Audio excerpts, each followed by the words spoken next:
Mechanic भाइयों देखें, ये है हीरो स्प्लेंडर प्लस और यहाँ पे भी अगर दिखाया जाए तो हीरो स्प्लेंडर प्लस, बट ये है BS4 की गाड़ी और यह है BS6 की गाड़ी। आज की इस वीडियो में आप सभी मैकेनिक भाइयों को एक बेसिक कंसेप्ट के बारे में समझाने वाले हैं। अगर देखें, ये इस गाड़ी का RR यूनिट है जो इसके बैक साइड में लगा हुआ है। और अगर BS6 के RR यूनिट की बात किया जाए, पहले मैं आपको लोकेशन शेयर करता हूँ।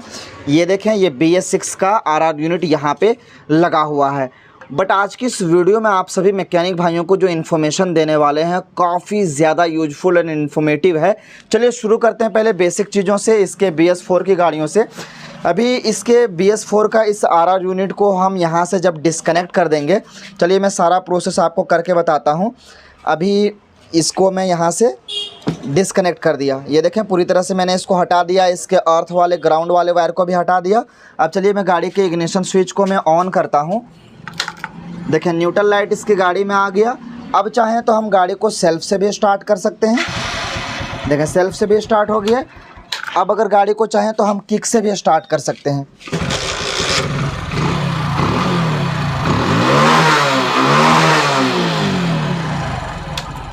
RR यूनिट को निकालने के बाद हम चाह रहे हैं तो गाड़ी को किक से भी स्टार्ट कर पा रहे हैं, और चाह रहे हैं तो गाड़ी को सेल्फ से भी स्टार्ट कर रहे हैं। गाड़ी में कोई भी प्रॉब्लम नहीं है, न स्टार्टिंग का न मिसिंग का। अब चलिए मैं BS6 में आपको दिखाता हूँ। तो BS4 में आपने देखा काफ़ी आसानी से हमारी गाड़ी स्टार्ट हो रही है। अब BS6 में इस चीज़ को चेक कर लेते हैं। हम लोग प्रॉब्लम तक पहुंचेंगे और हम लोग क्या चीज़ बताना चाहते हैं आप मैकेनिक भाइयों को वो भी बताएंगे। अभी देखिए मैंने इसको डिस्कनेक्ट कर दिया है। अब चलिए मैं इसके इग्निशन स्विच को ऑन करता हूं। चाबी स्विच ऑन किया, वहाँ भी न्यूट्रल लाइट था और यहाँ भी न्यूट्रल लाइट है, बट अब मैं गाड़ी का सेल्फ का उपयोग करता हूँ। तो देखिए न्यूट्रल होने के बावजूद भी हमारी गाड़ी सेल्फ ने ले रही है। अब इसके किक का उपयोग करता हूं मैं।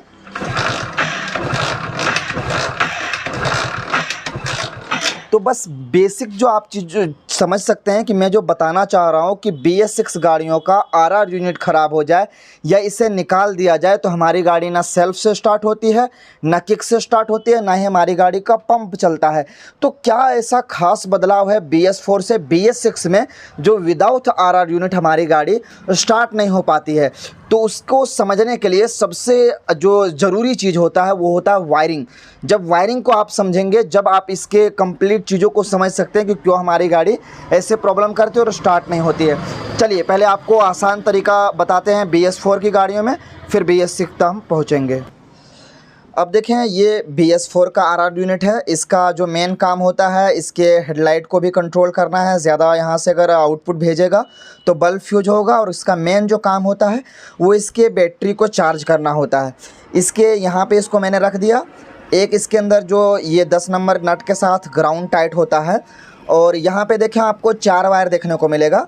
नॉर्मल शब्दों में अगर आपको समझाना चाहें तो ये जो पीला कलर का वायर है, येलो कलर का, ये इसके हेडलाइट स्विच के पास जाता है, हेडलाइट के लिए ये काम करता है। इसके जस्ट नीचे ये ग्रीन कलर का जो वायर है वो इसके ग्राउंड के लिए काम करता है, अर्थ प्रोवाइड करता है। इसके ऊपर जो इसका ये रेड वाला वायर है, ये इसके बैटरी चार्जिंग के लिए काम करता है, यानी AC करंट को DC में ये RR यूनिट सप्लाई करता है और ये वायर के थ्रू बैटरी के पास भेजता है।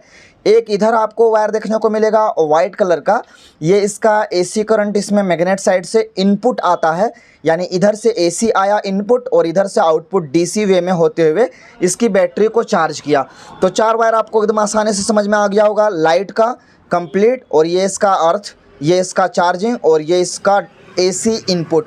अब समझ सकते हैं सारे वायरिंग हार्नेस इसके अंदर आए, बट स्टार्टिंग का कहीं पे मैंने बात नहीं किया, और इसके अंदर स्टार्टिंग को लेकर कोई भी ऐसा वायर नहीं है। इसलिए हमारी गाड़ी विदाउट बैटरी भी स्टार्ट हो जाती है, विदाउट RR यूनिट भी स्टार्ट हो जाती है, क्योंकि इसके अंदर स्टार्टिंग के लिए कोई भी ऐसा कनेक्शन दिया हुआ नहीं है। तो ये बेसिक चीज़ है। हमारे काफ़ी सारे मैकेनिक भाइयों को BS4 के बारे में पता है। अब चलिए मैं BS6 के बारे में समझाता हूँ कि BS6 में ऐसा क्या अलग है, और इसके बारे में तो आप समझ लेते हैं क्योंकि इसका वायरिंग काफ़ी आसान है।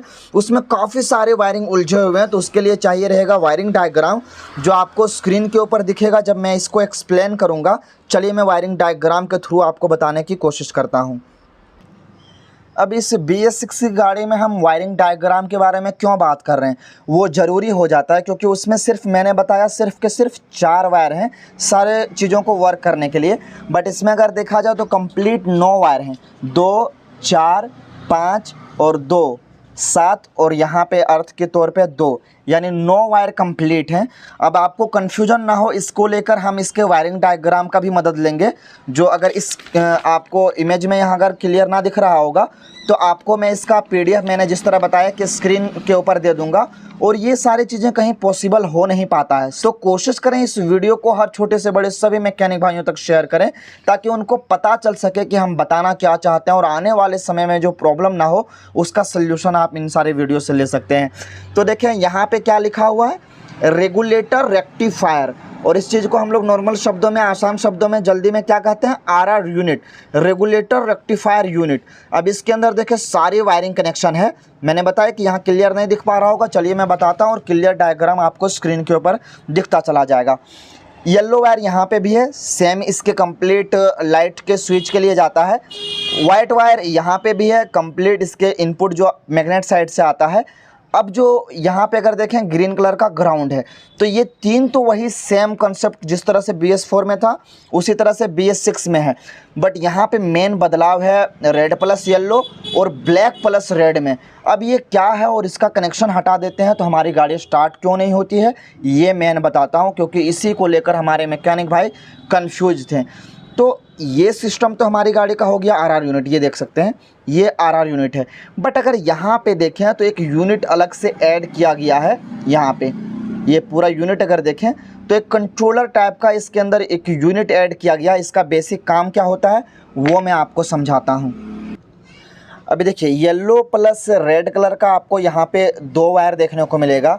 एक वायर इसके फ्यूज बॉक्स से कनेक्ट है, यहाँ पे देखें इस फ्यूज बॉक्स से, और दूसरा जो वायर है वो इसके इग्निशन स्विच से कनेक्ट है। कभी भी इसके बीच में कभी शॉर्ट सर्किट हुआ तो यहाँ पे ये जो फ्यूज है 15 एम्पेयर का, ये यहाँ से चला गया। तो आप समझ सकते हैं कि सारा वायरिंग कनेक्शन, इसका इनपुट तो समझ में आ गया। अब मेन इसका बचा आउटपुट। अब इसका फ्यूल पंप क्यों नहीं चलता है, गाड़ी के अंदर करंट की सप्लाई क्यों नहीं होता है, वो इसलिए नहीं होता है क्योंकि यहाँ से जो आउटपुट जाता है वो इस रेड प्लस ब्लैक वाले वायर में जाएगा, जिसका स्क्रीनशॉट आपको इमेज दिख रहा होगा PDF का। तो ये RR यूनिट यहाँ से जिस बेसिस पे वोल्टेज की सप्लाई करके इसका अलग से फ्यूज दिया हुआ, अगर देखें तो इसका यहाँ से कनेक्शन नहीं है, इस अलग वाले फ्यूज से आपको वायरिंग डायग्राम में भी दिख रहा होगा। इसका 10 नंबर का एक फ्यूज अलग से दिया हुआ। जब भी फ्यूल पंप में या RR यूनिट में या इसके लेकर कोई वायरिंग में अगर शॉर्ट सर्किट होता है तो ये फ्यूज आपका चला जाएगा, क्योंकि इसका सीधा कनेक्शन इसके RR यूनिट से है, जैसा कि आपको यहाँ पे दिख रहा होगा। देखें ये जो वायर है ब्लैक प्लस रेड कलर का, वो सीधा इसके फ्यूज बॉक्स में अलग से कनेक्ट है 10 एम्पेयर के फ्यूज के साथ। बाकी ये कॉम्बिनेशन स्विच है, इसका मेन स्विच यहाँ से इसका RR यूनिट से कनेक्शन है इस ब्लैक प्लस येलो वाले में। अब आपको समझ में आ गया होगा कि हमारी वो जो पुरानी गाड़ी है वो बिना RR यूनिट के कैसे स्टार्ट हो जाती है और ये नई गाड़ी बिना RR यूनिट के कैसे स्टार्ट नहीं होती है। वो इस बेसिस पे क्योंकि इसका कनेक्शन जो आउटपुट मिलता है वो इसके RR यूनिट से है। जैसे मैं इसके RR यूनिट को लगाऊंगा पंप भी चलना शुरू हो जाएगा और हमारी गाड़ी स्टार्ट भी हो जाएगी। अभी मैं गाड़ी को स्टार्ट करके दिखा देता हूँ। उसमें क्या दिखा है कि बिना ग्राउंड के भी गाड़ी स्टार्ट हो रही थी, बट यहाँ पे क्या कि ग्राउंड इम्पोर्टेंट है।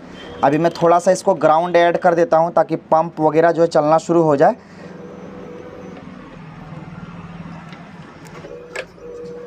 अभी ग्राउंड को मैं हाथ से पकड़ के ही रखता हूँ और चलिए मैं स्टार्ट करता हूँ इसे।